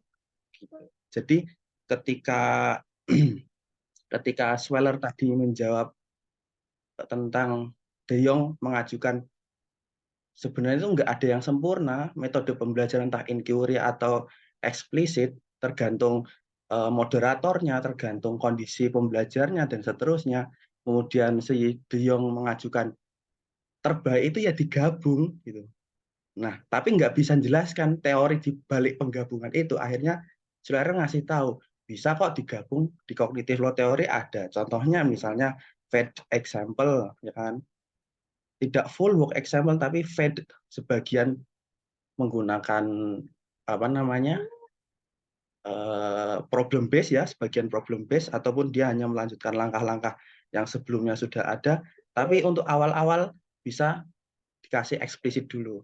Atau dibalikkan, kalau fed itu ada forward sama backward. Nah, itu nanti beda lagi. Yang satunya di omitting di awal, ada juga yang omitting di akhir. Nah, itu kan juga kalau menurut hemat saya adalah penggabungan antara inquiry dan eksplisit seperti itu. Ya, demikian dari saya. Terima kasih. Mungkin ada kekurangan bisa ditambahkan oleh teman-teman. Terima kasih. Terima Terima kasih, kasih Mas Ibrahim. Ibrahim atas penjelasannya yang lengkap. Bagaimana Ibu Isti? Silahkan. Ini juga ada di chat ya dari Pak Zan. Ada terkait dengan Genesis Principle. Ya, ini ada penjelasan dari Pak Yanuar dan ada juga balasan dari Bu Endah. Dimana kalau tadi Pak Yanuar menanggapi bahwasannya kalau Genesis Principle itu adalah penjelasan jika seseorang tidak menerima informasi dari yang lainnya, maka seseorang membutuhkan penggunaan kemampuan dasarnya yang mereka miliki dalam menyelesaikan masalah. Jadi kalau dia, berarti dia tetap menggunakan kemampuan yang dia miliki untuk menyelesaikan suatu masalah seperti itu. Nah, dari sintesa pengertian ini erat kaitannya dengan novice. Jadi yang kemampuan dasarnya rendah akan sangat membutuhkan bantuan eksplisit dalam mengeneralisasikan informasi awal. Gitu. Baik, selanjutnya.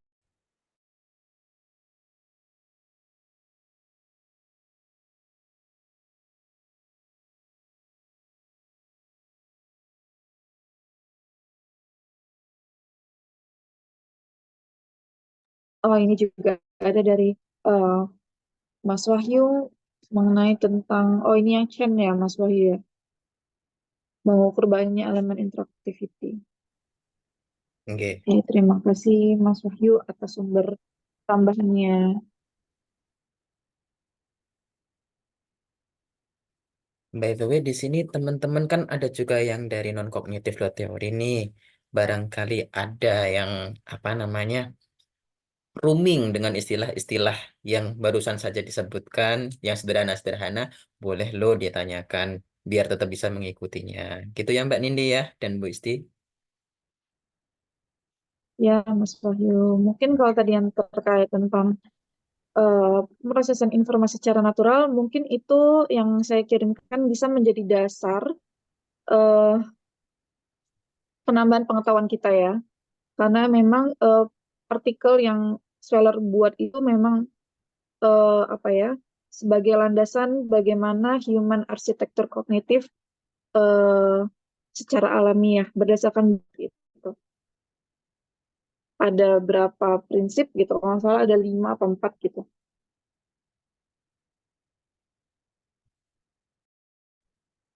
Silakan peserta lain boleh mendiskusikannya atau menanya.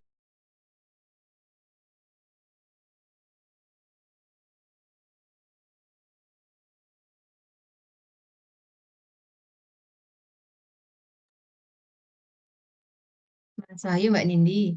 Tadi kan di artikelnya Zhang yang tahun 2022 itu kan ada yang tiga penelitian itu ya, yang program base. Saya carikan.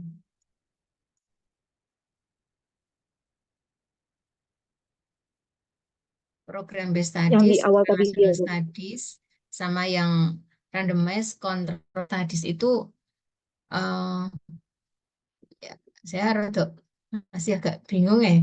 Maksudnya benar apa enggak? Tadi kan kalau dijelaskan kalau program based study itu bisa seperti semacam kurikulum gitu kan, yang unsurnya banyak.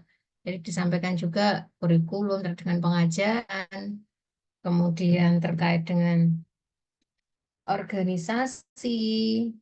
Nah, saya cari dulu ya.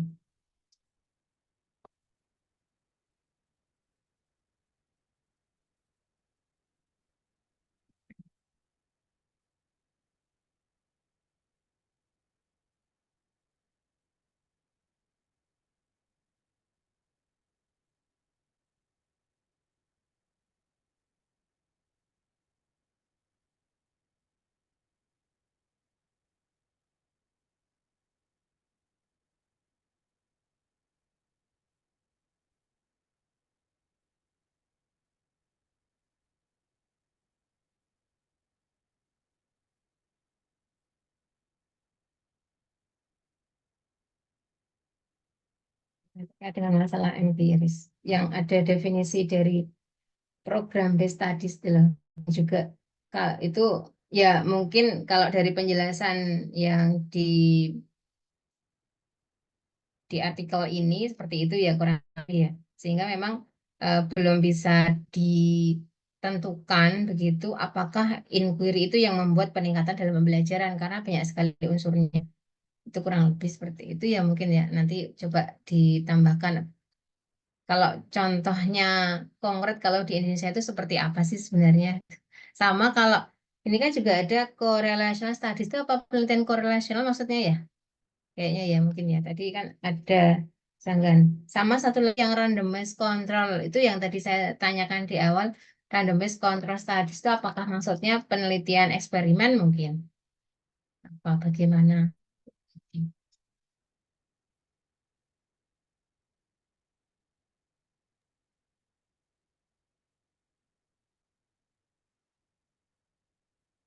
Baik, untuk artikel si Zhang sendiri, bagi saya memang saya belum membaca artikel si Zhang-nya. Tuh, saya baru membaca tentang yang Sweller dan sedikit si De Jong tadi. Begitu, Bu. Jadi kalau secara singkat di sini sepertinya kategori dari penelitiannya ya di situ. Iya kayaknya. Gitu. Heeh. Bagaimana Mas Wahyu? Di Juga belum selesai baca di kayaknya. artikel itu juga dikatakan, Bu, di halaman berapa ya nih? The type of research design, randomized control design, itu ada sebutannya tuh sampingnya or quasi eksperimen gitu. Jadi nama Ya. lainnya sendiri quasi eksperimen. Saya agak kesulitan downloadnya, jadi saya buka via website. Itu di eh, bagian mana ini? Bagian tengah-tengah, Bu.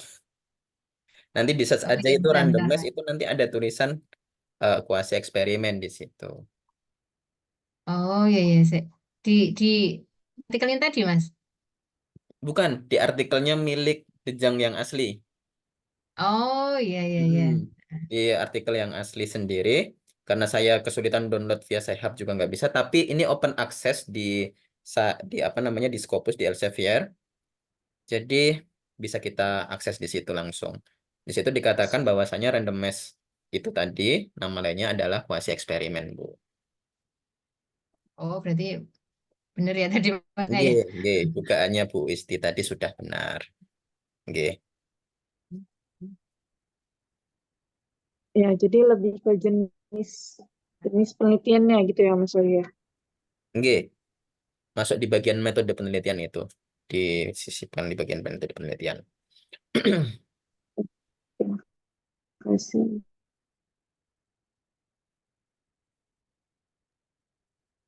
Baik, peserta lain tanggapan. hasil reviewnya juga, bisa membacanya, yang bisa ditambahkan.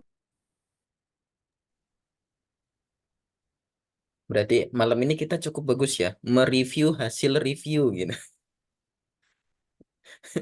Ya, Mas Mereview Wahyu, orang yang kita sudah mereview mereview hasil artikel. review yang direview hasil review.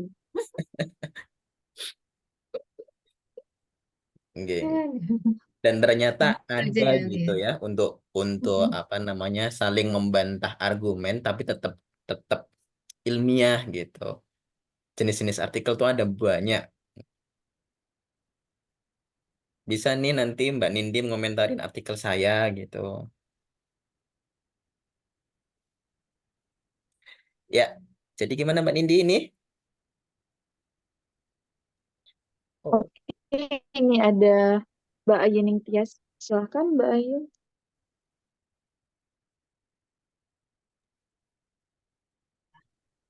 Menarik sekali ya ini pembahasan malam ini ya. Eh, saya ini ya luar biasa sekali kok ada artikel yang benar-benar mengungkapkan apa namanya bahwa yang biasanya inquiry itu meningkatkan seperti itu ya, meningkatkan seperti ini ada bantahan gitu ya. Terus apa namanya di sini bahwa inquiry itu memang harus di apa tadi ya dimodifikasi dengan seperti penjelasan ya penjelasan yang seperti ya kalau yang udah kita pahami itu kan work example itu ya bahwa seperti itu jadi tadi itu kalau nggak salah apa benar ya lebih cocok untuk memperoleh pengetahuan bukan untuk membangun pengetahuan gitu ya inquiry itu ini apa benar ya yang tadi yang saya ini berarti kan eh, inquiry sebenarnya itu kan tidak serta tidak murni maksudnya kayak anak-anak itu kayak jadi apa? Jadi seakan-akan peneliti gitu ya. Karena kalau saya melihat mempraktekkan inquiry itu sebenarnya menambah beban kognitif untuk siswa gitu. Jadi malah tambah stres gitu mereka itu kalau di melulu hanya sesuai teori bahwa inquiry meningkatkan seperti itu. Nah, terus tadi ya eh, bahwa bagusnya itu kan dengan pembelajaran eksplisit gitu ya. Nah, itu aja eh, saya tuh masih ini ya agak-agak belum memahami sih ya work example yang sebenarnya itu pembatasannya sampai apa. Terus saya iseng-iseng aja sudah mulai mencoba itu ya menerapkan walaupun itu sebenarnya cuma kayak uji coba simple gitu ya. Itu aja untuk sekedar work example itu em, di anak-anak yang kelas yang heterogen ya heterogen itu ya ada yang ahli ada yang mungkin pengetahuan sebelumnya itu sangat kurang itu memahami contoh yang jelas aja itu benar-benar membutuhkan waktu ya membutuhkan waktu dan eh, membutuhkan apa ya nggak bisa dia tidak dibantu. Nah, apakah work example yang sebenarnya itu tuh ya bisa untuk yang dijelaskan ini meminjamkan apa di meminjamkan pengetahuan guru, misal diterangkan dulu seperti itu. Itu termasuk boleh ya dalam konsep work example. Jadi tadi inquiry tadi kan bisa digabung dengan proses seperti itu yang Mas Wahyu bilang tadi ya, cara gampang work example lah yang sudah kita kenal. Seperti itu gitu ya.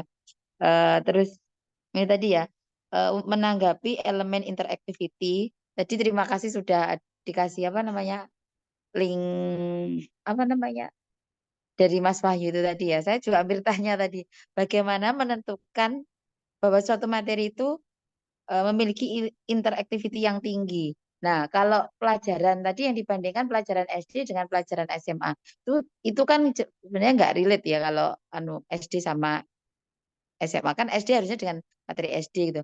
Lah saya itu mikir kalau materi SMA apa mungkin ada materi yang tidak memiliki elemen interactivity tinggi gitu. Padahal di situ eh, membutuhkan apa ya konsep-konsep lain yang banyak sekali di situ di materi-materi SMA apapun gitu. Nah, kalau misal pun ini elemen interactivity-nya tinggi kan kalau di SMA itu berarti kalau kita pakai inquiry ataupun biasanya discovery kayak gitu tuh sepertinya ya kalau dikatakan ada penelitian yang mengatakan itu efektif gitu saya malah jadi bertanya-tanya juga gitu. Bener nggak itu gitu. Apa yang seperti apakah siswanya yang cocok seperti itu. Nah, itu saya jadi mungkin ini ya ke artikel ada nggak ya orang membahas bahwa itu memang kalau untuk tingkat yang jenjang kompleks kayak gitu nggak bisa terlaksana gitu karena saya kebanyakan baca tuh ya efektif efektif seperti itu dan seperti yang ini ya saya tuh sebenarnya agak galau ini tuh karena apa hasil saya itu ternyata menolak hipotesis gitu ya menolak hipotesis dari tesis saya tuh menolak gitu dan ini memang masih jadi ini ya eh, pemikiran saya ya karena seperti itu mungkin kalau di tesis saya itu di CCP cognitive load gitu judulnya ada cognitive load itu ya memang karena bebannya cognitive load siswa saya itu ternyata malah lebih apa namanya besar ketika saya menggunakan apa namanya metode pembelajaran itu. Jadi hasilnya kan menolak hipotesis itu. Ini agak curhat ya sebenarnya saya ini menanggapi ini dan luar biasa senang. Terima kasih Bu Istiqomah ya. Ini tadi mengangkat apa namanya? Ternyata juga ada berbeda apa ya? Perang konsep ya apa ya? Perang apa itu? Debat-debat tentang itu ada luar biasa. Itu ya terima kasih. Mungkin ada beberapa pertanyaan yang benar nggak saya yang saya ambil itu. Terima kasih kesempatannya. Assalamualaikum warahmatullahi wabarakatuh.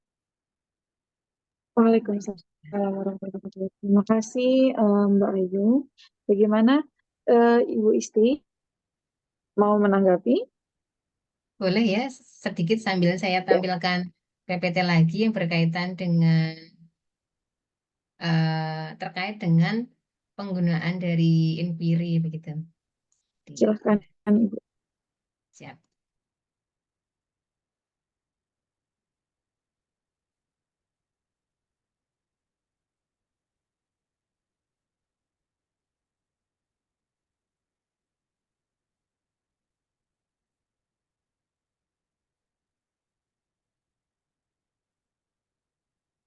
Kita tutup ya.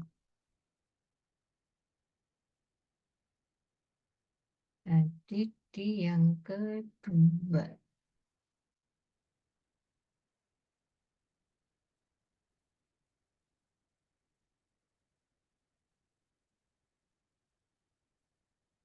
Di sini di sanggahan yang poin yang kedua itu terkait dengan persyaratan teori yang tak tergantikan dalam sains ini memang bahwa di De Jong itu tidak menggunakan akar teorinya yaitu konstruktivisme malah tidak disebut sama sekali dan juga De Jong disampaikan bahwa ini nih Mbak Ayu nih sambil sama-sama belajar ya apalagi Mbak Ayu mengajar di SMA tentunya dinamikanya luar biasa dan langsung menghadapi bagaimana karakteristik di lapangan begitu.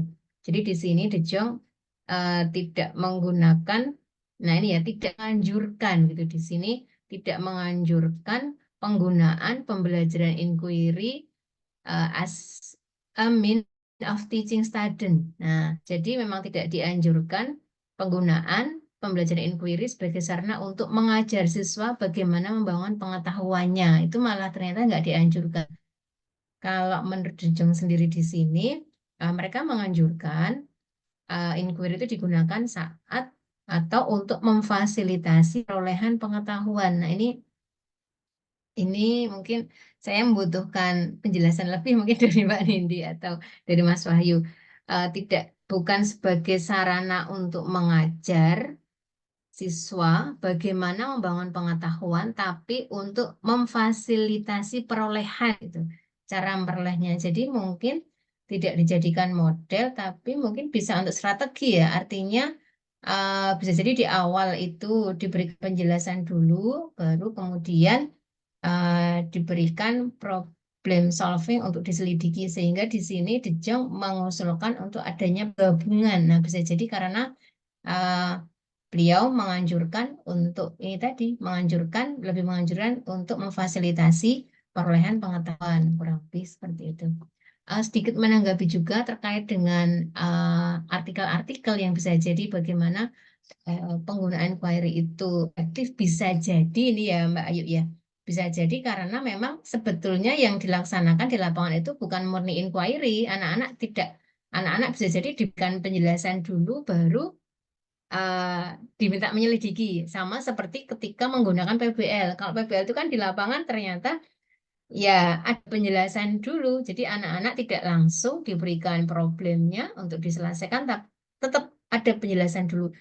Ketika saya bertanya, mengapa Bu ada penjelasan dulu, Bapak Ibu? Kenapa? Karena kalau anak-anak nggak diberikan penjelasan, langsung jebret masalah malah nggak jalan gitu, bingung semuanya. Sehingga memang penggunaan PBL sampai sekarang, meskipun di PPG itu memang ini ya, kalau di tempat kami memang dianjurkan menggunakan PBL atau PJBL, meskipun diperbolehkan, tapi karena ada kata dianjurkan, sehingga Bapak Ibu peserta PPG ya pakainya kebanyakan PBL, tapi ketika praktik pembelajaran gitu saat sit-in PPL ya tetap ada penjelasan dulu. Artinya ya memang jadi penggabungan antara eksplisit dan juga PBL mungkin ya bisa jadi ya. Nah, sehingga yang efektif tadi bisa jadi memang dalam pelaksanaannya tidak murni inquiry mungkin Mbak Ayu ya. Mungkin loh ya, tapi saya juga tidak tahu karena kan perlu ada bukti ya bahwa pembelajarannya seperti apa. Ataukah memang ada suatu apologi kalau di Indonesia itu nggak bisa dilaksanakan ini misalnya loh ya, sehingga ya ketika menggunakan apapun modelnya tetap aja sebenarnya tetap ada penjelasan langsung, bisa jadi sehingga itu menjadi apologi kayak PBL, meskipun judulnya PBL tapi kan sebenarnya nggak PBL murni. Nah, itu kan akhirnya kan jadi apa ya, jadi suatu pemakluman jadinya akhirnya gitu. Tapi ya ini terbuka ya, apa diskusi terbuka, monggo minta saran dari teman-teman semuanya atau mungkin tambahan dari Mbak Ayu, monggo. Mungkin dari Mas Wahyu terkait dengan tadi elemen interaktiviti atau yang lainnya dari Mbak Ayu tadi. Monggo silakan. Dan Mbak Nin. Ya, baik, terima kasih Ibu Isti. Mungkin di sini ada sedikit yang mau ditambahkan, apalagi tentang inquiry dan juga eksplisit begitu ya. Mungkin perdebatan inquiry ini hampir sama juga perdebatan tentang problem solving yang biasa digunakan, di mana kalau problem solving bagi siswa novice itu jadinya means and analysis yang bisa meningkatkan malah kognitif bagi siswa, di mana siswa harus menemukan informasi secara sendiri, menyusun informasi itu sendiri tanpa ada nih langkah-langkah efektif yang bisa digunakan siswa.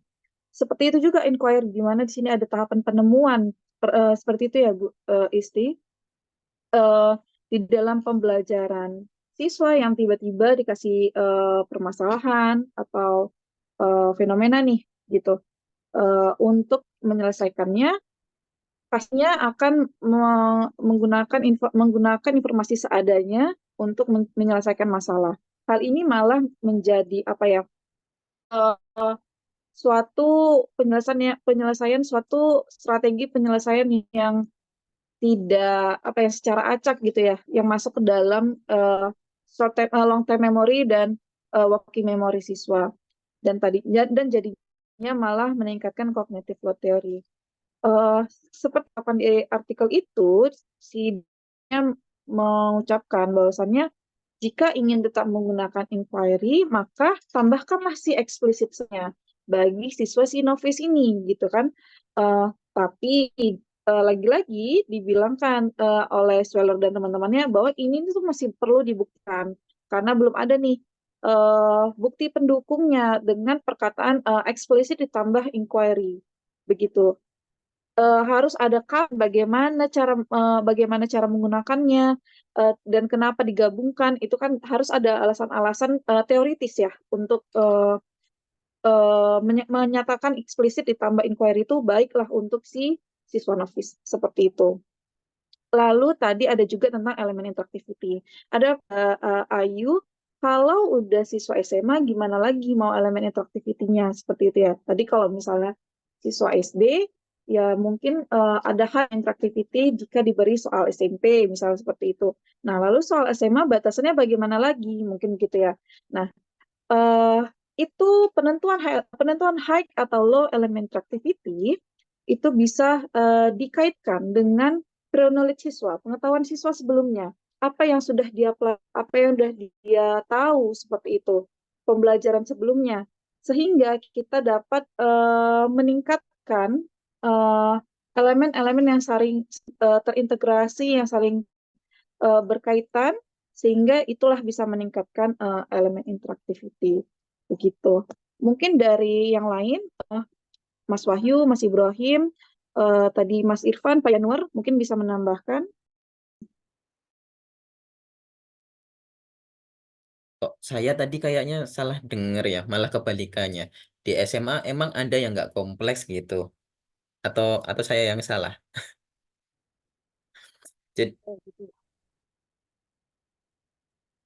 Jadi, Bu, tingginya elemen interactivity Bu Ayu itu dan teman-teman yang lain di sini serta tingkat kompleksitas itu sebenarnya bukan tergantung oleh jenjang sekolahnya, jenjang SD, SMP, SMA-nya, melainkan prior knowledge atau pengetahuan awal yang dimiliki oleh siswa.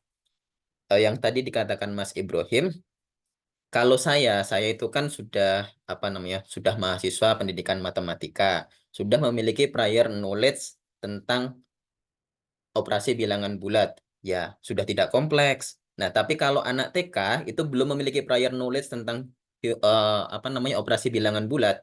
Bagi mereka, operasi bilangan bulat itu sangat kompleks dan artinya sangat kompleks itu memiliki elemen interactivity yang tinggi. Jadi, bagaimana cara untuk menurunkan elemen interactivity? Bisa dengan salah satunya menggunakan explicit instruction. Salah satunya yang di cognitive load theory itu bisa dengan menggunakan work example. Nah, untuk menghindari expertise reversal effect, kan kalau sudah expert kok masih diajarin contoh, itu nanti cenderung malah nggak efektif work example-nya. Nah, untuk siswa yang sudah expert sendiri, langsung belajar dengan menggunakan problem solving. Nah, terus bagaimana siswa yang nggak expert banget tapi juga nggak novice banget? Ada penjembatannya, yaitu yang veded example yang tadi dijelaskan sama Mas Ibrahim. Jadi dia itu menggabungkan work example dengan problem solving separuh-separuh, dari yang backward atau forward gitu kan. Nanti kalau nggak salah kita udah pernah bahas itu ya Mbak Nindi ya, di ICCLR yang keberapa itu tentang veded example. Nanti saya lupa, nanti kita recall aja di itunya. Terus tadi yang saya mau menanggapi sedikit tentang pertanyaannya Bu Ayu yang ke Bu Istiqomah terkait dengan inquiry itu kok bukan digunakan untuk konstruk pengetahuan melainkan untuk mendapatkan pengetahuan gitu. Itu kan pendapatnya si Sweller dari pendapatnya si ini. Dan itu berdasarkan kata-kata yang setelahnya, kalimat setelahnya malahan Bu. They say inquiry itself bla bla bla dan segala macamnya itu. Di situ dari halaman 4 artikel aslinya. Kalau kita baca sekilas itu, inquiry itu justru digunakan bukan untuk mengkonstruk pengetahuan, melainkan di dalam konteks instruksional atau di dalam konteks alat bantu untuk mendapatkan pengetahuan.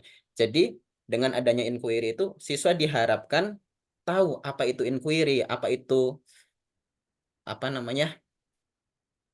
mengungkap sesuatu, dan dari situ juga siswa diharapkan tuh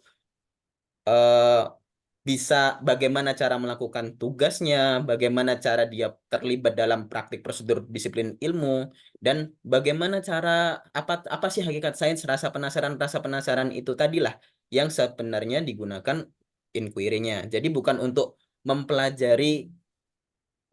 memperoleh pengetahuannya, tapi melainkan digunakan untuk menjembatani siswa bagaimana sih cara memperoleh pengetahuan.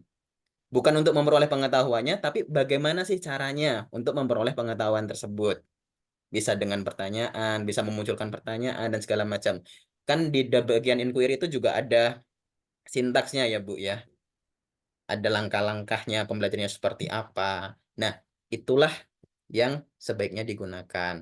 Dan di situ dikatakan itu kan dari beberapa poin inquiry ya. Sedangkan yang Sweller itu fokusnya bukan di poin yang itu, melainkan difokus di poin yang kedua di bagian artikel milik Jong itu tadi. Eh, ada lagi yang belum ditanggapin? Mungkin Mbak Ayu? Saya agak lupa tadi pertanyaannya.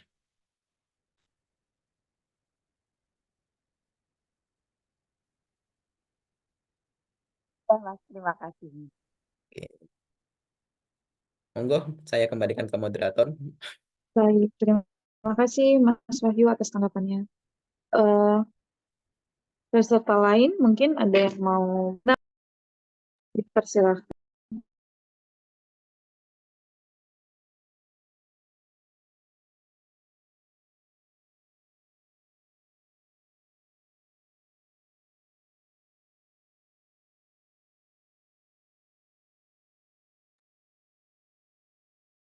Oke, sepertinya clear ya untuk pertanyaan dari eh, Mbak Ayu. Bagaimana Mas Wahyu? Sepertinya cukup. Dan dari sini saya jadi teringat tidak tidak bisa menganggap remeh borrowing, meminjam pengetahuan, karena dalam kita menyusun skripsi ataupun tesis ataupun disertasi, kita nggak bisa langsung mengerjakan, langsung menyusun tanpa melihat contoh yang ada. Gimana sih tesis yang sudah ada yang bagus seperti apa. Nah, itu kan sebenarnya borrowing juga ya dengan membaca gitu. Jadi itu sebenarnya pun juga belajar dengan menggunakan contoh. Wah. Work example ya Mas ya. Nah, mungkin eh kalau tadi, kalau nggak salah Bu Ayu tadi ada yang bagian ini ya, menolak hipotesis. Malah saya penasaran dengan instrumennya. Tapi kapan-kapan kita bahas deh nanti itu. Kita diskusi bareng-bareng gitu. Oke, kayaknya ini sudah malam, Mbak Nindi. Sudah jam 9 malam gitu. Kita cukupkan atau gimana Mbak Nindi? Masuk sesi ke berikutnya, yaitu sesi yang ditunggu-tunggu. Silakan Mas Wahyu.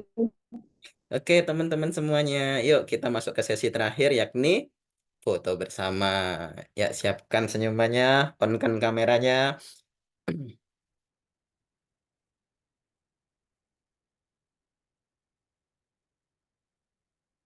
Ya, wah, wajah-wajah yang semangat menyambut bulan Rajab.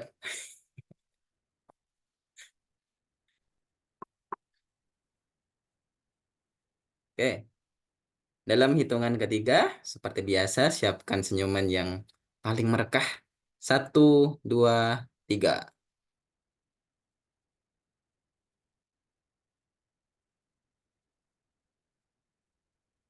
Lagi-lagi. 1, 2, 3.